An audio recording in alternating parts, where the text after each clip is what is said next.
स्वागत है बच्चों, आप सभी का आज की इस वीडियो में। आज हम बात करेंगे क्लास 10th का जो न्यू सिलेबस आया है 2021 और 22 के सेशन के लिए। और आज का हमारा सब्जेक्ट है सोशल साइंस यानी कि सामाजिक विज्ञान। ठीक है। और वैसे तो ये आपको सिलेबस इंग्लिश मीडियम में हर जगह देखने को मिलेगा, लेकिन मैं आपको हिंदी मीडियम में इसे समझाऊँगा। और इस पीडीएफ को अगर आप डाउनलोड करना चाहते हैं तो इस पीडीएफ का लिंक आपको मिल जाएगा हमारे जो डिस्क्रिप्शन बॉक्स है उसमें, और टेलीग्राम ग्रुप में ज्वाइन होकर आप उस पीडीएफ को डाउनलोड कर पाएंगे। ठीक है। तो बेसिकली देखिए, इस वीडियो में हम देखेंगे 2021-22 के लिए आपके कौन से चैप्टर्स आ रहे हैं, आपका ब्लूप्रिंट क्या रहेगा, क्वेश्चन पेपर का पैटर्न आपका किस तरह का होगा, और चैप्टर वाइज जो मोस्ट इंपॉर्टेंट टॉपिक्स हैं वो क्या रहेंगे। तो ओवरऑल आपको सिलेबस से संबंधित जितने भी आपके दिमाग में क्वेश्चन चल रहे होंगे उन सभी का जवाब आपको इस वीडियो में मिल जाएगा। ठीक है, चलिए स्टार्ट करते हैं। सबसे पहले हम बात करते हैं कौन कौन से चैप्टर्स आपके आ रहे हैं। ठीक है। तो आपकी जो सबसे पहली किताब है लोकतांत्रिक राजनीति की, जिसे राजनीति विज्ञान कहते हैं, जिसमें से आपका चैप्टर फर्स्ट है सत्ता की साझेदारी आ रहा है, संघवाद भी आ रहा है।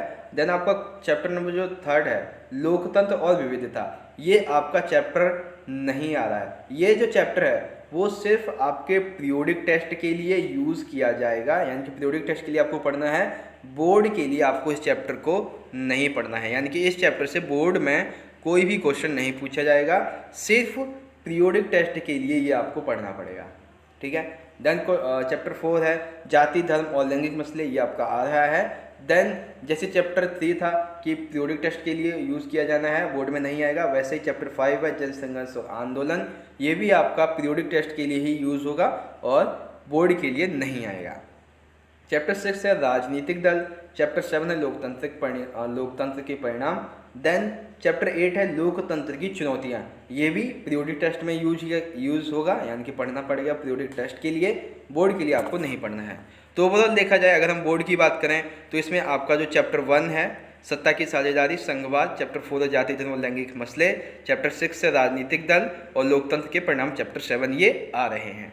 बाकी चैप्टर 8, 5, 3 ये कटे हुए हैं। कक्षा 10वीं इतिहास के अगर हम अध्याय की बात करें तो इतिहास के अध्याय में सभी के सभी अध्याय आ रहे हैं, जिसमें चैप्टर पहला है यूरोप में राष्ट्रवाद का उदय, भारत में राष्ट्रवाद, भूमंडलीकृत विश्व का बनना, औद्योगिकरण का युग, मुद्रण, संस्कृति और आधुनिक दुनिया, ये सभी के चैप्टर आपके इतिहास से आ रहे हैं। ठीक है। तो इतिहास में आपको कोई भी आपका चैप्टर नहीं छोड़ना है, सभी चैप्टर आपको पढ़ने हैं। जो दूसरी हम ज्योग्राफी की अगर हम बात करें तो ज्योग्राफी में आपके जो चैप्टर्स हैं, ठीक है, जिसमें से पहला चैप्टर है संसाधन एवं विकास। संसाधन एवं विकास ये आपका आ रहा है। अब देखिए यहाँ पे दो चैप्टर है, चैप्टर सेकंड एंड थर्ड। इसमें क्या है कि चैप्टर जो सेकंड है वन एवं वन्यजीव, ये आपका पीरियोडिक टेस्ट के लिए उपयोग होगा और बोर्ड के लिए इसमें से कोई भी क्वेश्चन नहीं पूछा जाएगा। ठीक है। देन जो चैप्टर 6 है ये पीरियोडिक टेस्ट के लिए उपयोग होगा, बोर्ड में इस चैप्टर से क्वेश्चन तो नहीं पूछेगा, लेकिन जो मैप क्वेश्चन होंगे वो इस चैप्टर से पूछे जाएंगे, यानी कि जो लॉन्ग क्वेश्चन होते हैं, शॉर्ट क्वेश्चन, वो नहीं पूछे जाएंगे, बस मैप क्वेश्चन इस चैप्टर से पूछे जाएंगे। ठीक है। तो आपको इस चैप्टर का मैप याद करना होगा। ठीक है। देन आगे देखिए, चैप्टर 4 है कृषि खनिज तथा ऊर्जा कृषि आ रहा है, खनिज तथा ऊर्जा संसाधन। चैप्टर 6 है विनिर्माण उद्योग। चैप्टर 7 है राष्ट्रीय अर्थव्यवस्था की जीवन रेखाएं, यानी कि भूगोल अध्याय, भूगोल वाला जो आपका विषय है उसमें से चैप्टर 2 नहीं आ रहा है, चैप्टर 3 नहीं आ रहा है। ठीक है। अगर हम अर्थशास्त्र की बात करें तो अर्थशास्त्र में देखिए आपके 5 चैप्टर हैं, जिसमें चैप्टर फर्स्ट है विकास, सेकंड है भारतीय अर्थव्यवस्था के क्षेत्रक, तीसरा है मुद्रा और साख, और चौथा है वैश्वीकरण और भारतीय अर्थव्यवस्था। ठीक है, ये सभी आ रहे हैं। देन जो चैप्टर 5 है ये इस चैप्टर से सिर्फ आपका प्रोजेक्ट वर्क करवाया जाएगा, या आपको बोर्ड एग्जाम के लिए या पीरियोडिक टेस्ट के लिए नहीं पढ़ना है, सिर्फ ये आपका प्रोजेक्ट वर्क के लिए रहेगा। ठीक है। तो आपको पता चल गया कौन कौन से सब्जेक्ट से आपके कौन कौन से चैप्टर्स जो है वो आ रहे हैं और आपको कौन कौन से चैप्टर्स नहीं पढ़ने हैं। ठीक है। अब हम चलते हैं चैप्टर्स की जो आपका क्वेश्चन पेपर का पैटर्न होगा उसके बारे में। तो देखिए class 10 social science board question paper pattern है 2021-22 के लिए। ठीक है। तो देखिए सेक्शन ए में क्या होगा, सेक्शन ए में 16 क्वेश्चन पूछे जाएंगे जो कि 1 मार्क्स के होंगे। ठीक है। जिसमें से कुछ एमसीक्यू रहेंगे, कुछ 1 वर्ड के क्वेश्चन होंगे, डेट पूछ लेगा, किसी का नाम पूछ लेगा, इस तरह से फिलिंग ब्लैंक्स हो सकते हैं, मैचिंग हो सकता है, टेबल दे दी जाएगी, इसमें डाटा होगा कुछ और उसी के आधार पे एमसीक्यू क्वेश्चन भी इससे आपसे पूछे जा सकते हैं। तो एक एक मार्क्स के ये 16 क्वेश्चन सेक्शन ए में रहेंगे। देन आपका सेक्शन बी रहेगा, सिक्स क्वेश्चन रहेंगे 3 मार्क्स के, जिसमें आपका एक्सप्लेनेशन वाले क्वेश्चन रहेंगे और कंपैरिजन वाले क्वेश्चन इनमें रहेंगे। ठीक है, फिर आगे अगर हम बात करें तो सेक्शन सी होगा, इसमें 4 क्वेश्चन रहेंगे आपके, चारों के 4 क्वेश्चन जो है वो 4 मार्क्स के होंगे और ये पैसेज बेस्ड एमसीक्यू होंगे, यानी कि 4 मार्क्स के 4 पैसेज होंगे और चारों पैसेज से एमसीक्यू क्वेश्चन पूछे जाएंगे। ठीक है, देन आपका सेक्शन डी है, इसमें से 5 मार्क्स के 5 क्वेश्चन आपसे पूछे जाएंगे। इसमें से एक्सप्लेनेशन हो सकता है, कॉम्प्रिहेंशन हो सकता है, मतलब कॉम्प्रिहेंशन कह रहा हूँ सॉरी, कंपैरिजन आपसे करवाया जा सकता है, एनालिसिस किया जा सकता है या फिर थिंकिंग बेस भी पूछ लिया जा सकता है। ठीक है, फिर सेक्शन ई होगा, इसमें एक क्वेश्चन होगा मैप बेस्ड क्वेश्चन होगा, एक जियोग्राफिकल होगा, एक पॉलिटिकल होगा। ठीक है, तो आपको पता चल गया कि 2021-22 के लिए 10th का सोशल साइंस का जो क्वेश्चन पेपर का पैटर्न है वो कैसा होगा। आई होप बच्चों आपको समझ में आ गया होगा। अब बच्चों हम बात करते हैं ब्लूप्रिंट के बारे में। ठीक है, तो आपकी ब्लूप्रिंट जो है वो कुछ इस तरह से आया है कि आपकी जो किताब है उससे संबंधित है कि पहली वाली आपकी जो किताब है भारत और समकालीन विश्व सेकंड, इसमें से जो क्वेश्चन पेपर है वो किस तरह से बनेगा, तकरीबन भारत और समकालीन विश्व सेकंड से 20 मार्क्स के क्वेश्चन पूछे जाएंगे, समकालीन भारत सेकंड से आपका 20 मार्क्स के क्वेश्चन पूछे जाएंगे, लोकतांत्रिक राजनीति से 20 मार्क्स के क्वेश्चन और आर्थिक विकास को समझना यानी कि अर्थशास्त्र से 20 मार्क्स के क्वेश्चन पूछे जाएंगे और टोटल हो गया 80 मार्क्स का। देन अगर आप इसे इंग्लिश में देखना चाहें तो इंग्लिश में यहाँ पे देख सकते हैं, थ्योरी पेपर है, 80 मार्क्स का क्वेश्चन किस तरह से होगा, unit first, unit second, third and fourth. ठीक है, अब यहाँ पे देखिए जो आपकी सबसे पहली किताब है भारत और समकालीन विश्व, ठीक है, इसमें से जो आपका सबसे पहला चैप्टर है यूरोप में राष्ट्रवाद, इसमें से आपको क्या पढ़ना है, फ्रांसीसी क्रांति के बारे में, यूरोप में राष्ट्रवाद का निर्माण, क्रांति का युग, जर्मनी और इटली का एकीकरण, राष्ट्र की कल्पना, राष्ट्रवाद और साम्राज्यवाद के बारे में पढ़ना है। ठीक है, देन आपका जो दूसरा चैप्टर है भारत में राष्ट्रवाद, इसमें प्रथम विश्व युद्ध, खिलाफत और गैर खिलाफत सहयोग, आंदोलन के भीतर भिन्न किस्में क्या थीं, सविनय अवज्ञा आंदोलन कैसे चला था, सामूहिक अपनेपन की भावना क्या रही थी। ठीक है, देन चैप्टर थर्ड है एक वैश्विक दुनिया का निर्माण। ठीक है, जिसमें पूर्व आधुनिक दुनिया, 19वीं सदी, अंतर युद्ध अर्थव्यवस्था, एक विश्व अर्थव्यवस्था का पुनर्निर्माण युद्ध के बाद कैसे हुआ, जो प्रथम विश्व युद्ध है उसके बारे में आपको इसमें पढ़ना है। ठीक है, चैप्टर 4 है औद्योगिकरण का युग, इसमें से आपको क्या पढ़ना है कि औद्योगिक क्रांति से पहले का देश कैसा था, हाथ, श्रम और भाप की शक्ति कैसी थी, कॉलोनियों में औद्योगिकरण कैसा हुआ, फैक्ट्रियाँ आई तो उसके क्या नकारात्मक सकारात्मक परिणाम रहे, औद्योगिक विकास की क्या विशेषताएं रहीं और जो वस्तु है उसके लिए बाजार किस तरह से खुलकर सामने आया था।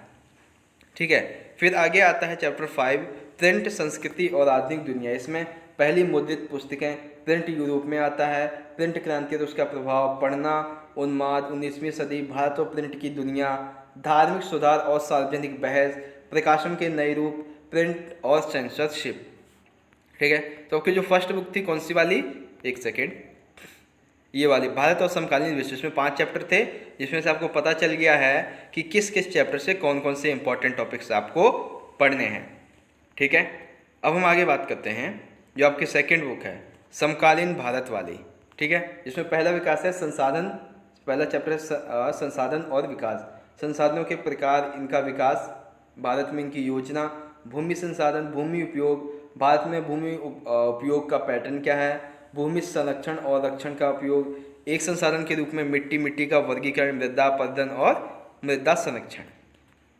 देन आपका जो चैप्टर सेकंड है 1 और वन्यजीव, ये तो आपको बोर्ड के लिए पढ़ना नहीं है, अगर आप इंपॉर्टेंट टॉपिक्स देखना चाहें तो देख सकते हैं। वैसे ही आपका चैप्टर 3 है, इसे भी बोर्ड के लिए आपको नहीं पढ़ना है, बस आपको पीरियोडिक टेस्ट के लिए इसे पढ़ना होगा। क्वेश्चन 4 है चैप्टर 4 है कृषि, खेती के प्रकार, फसल पैटर्न, प्रमुख फसलें, तकनीकी और संस्थागत सुधार, कृषि पर वैश्वीकरण का क्या प्रभाव पड़ा है, इसके बारे में इस चैप्टर में आप पढ़ेंगे। देन चैप्टर 5 है खनिज और ऊर्जा संसाधन। कौन सा है? खनिज और ऊर्जा संसाधन। खनिज क्या है? खनिजों को निकालने के तरीके, लौह और अलौह खनिज, गैर धातु खनिज, रॉक मिनरल्स, खनिजों का संरक्षण, ऊर्जा संसाधन, परंपरागत, गैर परंपरागत और ऊर्जा संसाधनों का संरक्षण। चैप्टर 6 है विनिर्माण उद्योग। ठीक है, इसमें से निर्माण का महत्व क्या है? राष्ट्रीय उद्योग को राष्ट्रीय उद्योग को उद्योग का जो योगदान है अर्थव्यवस्था में वो क्या रहा है? औद्योगिक स्थान क्या है? उद्योगों का वर्गीकरण कैसे किया गया है? ठीक है। देन चैप्टर 7 है अर्थव्यवस्था, राष्ट्रीय अर्थव्यवस्था की जीवन रेखा। परिवहन, सड़क, मार्ग और रेलवे के बारे में पढ़ेंगे। पाइपलाइन, जलमार्ग, वायुमार्ग, इसके बारे में पढ़ेंगे। संचार, अंतर्राष्ट्रीय व्यापार और एक व्यापार के रूप में इसका पैटर्न क्या है, इस बारे में आप इस चैप्टर में पढ़ेंगे। ठीक है, आई होप आप समझ गए होंगे आपको कौन कौन से चैप्टर आपको पढ़ने हैं। देन आपकी जो अगली किताब है लोकतांत्रिक राजनीति वाली, इसमें से सबसे पहला चैप्टर है पावर शेयरिंग। ठीक है, जिसमें बेल्जियम और श्रीलंका की केस स्टडीज के बारे में पढ़ना है। सत्ता का बंटवारा क्यों वांछनीय है, इसके बारे में। पावर शेयरिंग के रूप क्या हैं, इसके बारे में पढ़ना है। दूसरा चैप्टर है संघवाद। संघवाद क्या है? क्या भारत को संघीय देश बनाते हैं? संघवाद का अभ्यास कैसे किया जाता है? भारत में विकेंद्रीकरण कैसे किया गया है, इसके बारे में आप पढ़ेंगे। ठीक है, फिर है लोकतंत्र और विविधता। मैक्सिको के बारे में केस स्टडी। अंतर, समानता और विभाजन, सामाजिक विभाजन की राजनीति। ये सिर्फ आपको बोर्ड के लिए पढ़ना है, सॉरी पीरियोडिक टेस्ट के लिए पढ़ना है, चैप्टर 3 बोर्ड के लिए नहीं। फिर है लिंग, धर्म और जाति। लिंग और राजनीति के बारे में। धर्म सांप्रदायिकता और राजनीति, जाति और राजनीति के बारे में पढ़ेंगे। चैप्टर 5 है लोकप्रिय, संघर्ष और आंदोलन। ये आपको सिर्फ पीरियोडिक टेस्ट के लिए पढ़ना है, बोर्ड के लिए नहीं पढ़ना है। चैप्टर 6 है राजनीतिक दल। राजनीतिक दलों की हमें आवश्यकता क्यों है?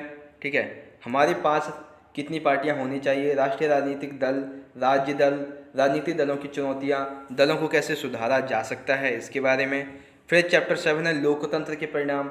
लोकतंत्र का हम आकलन कैसे करते हैं, इसका परिणाम क्या निकलता है? जवाबदेही किसके प्रति होती है, उत्तरदायी किसके प्रति होती है? आर्थिक वृद्धि और विकास, असमानता और गरीबी में कमी, सामाजिक विविधता का आवास, नागरिकों की गरिमा और स्वतंत्रता, इसके बारे में पढ़ेंगे। देन चैप्टर 8 है लोकतंत्र के लिए चुनौतियां। ये आपको बोर्ड के लिए नहीं पढ़ना है। ठीक है, यूनिट 4 आती है आर्थिक विकास को समझना। इसमें सबसे पहला चैप्टर है विकास। तो विकास में कौन कौन से इंपॉर्टेंट टॉपिक्स हैं आप यहाँ पे देख सकते हैं, पढ़ सकते हैं आसानी से। ठीक है, देन चैप्टर 2 है भारतीय अर्थव्यवस्था के क्षेत्रक।